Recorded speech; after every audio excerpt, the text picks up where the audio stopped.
Yeah, this is. I'm just not used to looking into the camera as opposed, you know. Get it out. Hi, my name is Stephen Hooper with Network and Social.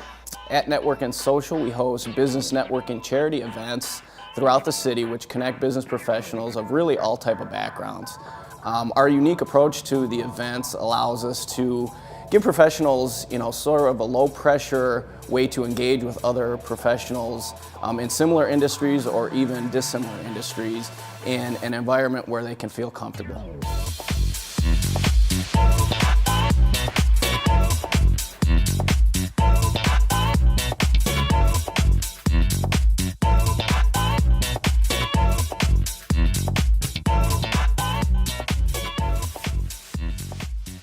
What I came here today to do is share 5 networking tips that I think will help get you through these events, and get the most out of them that you're going for.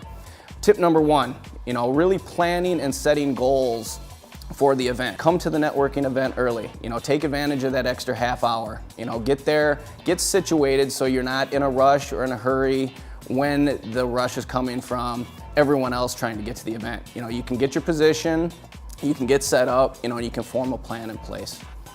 Tip number 2 is understand your environment. Really embrace where the venue is, what you're going for. It's kind of funny, one of the biggest things I see is you're not back in college. We're all business professionals here. When you come and maybe there's sponsored drinks or apps for free, you really want to become responsible with that, and not overindulge, because like at our events, you never know what might happen. We've got people doing video, we've got people taking pictures, we've got professionals coming around asking you how the event was. You really want to be able to conduct yourself in a professional manner and not be that person at the event. That's one thing I notice, and it isn't an age thing, unfortunately. Tip number 3, it's really, and I didn't know how to word this when I was thinking of it, but I would think, more approach people with confidence, and the term confidence can mean a lot of things to different people, but when I think of a networking event and how to approach people, the number one thing, and actually when businesses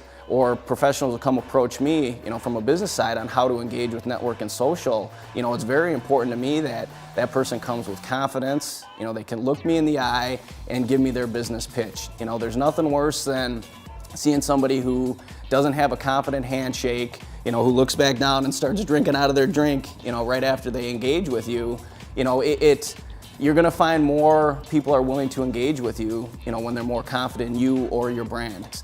Number 4, and this is one that we see, and there's a handful of people, again, we're all business professionals, but sometimes it's important to avoid the pitfall conversations, and what I mean by that is sometimes it's easy or even more comfortable, to people who are not comfortable networking. They tend to find one person and latch onto them, because they don't have that confidence to approach other professionals, even in the same industry.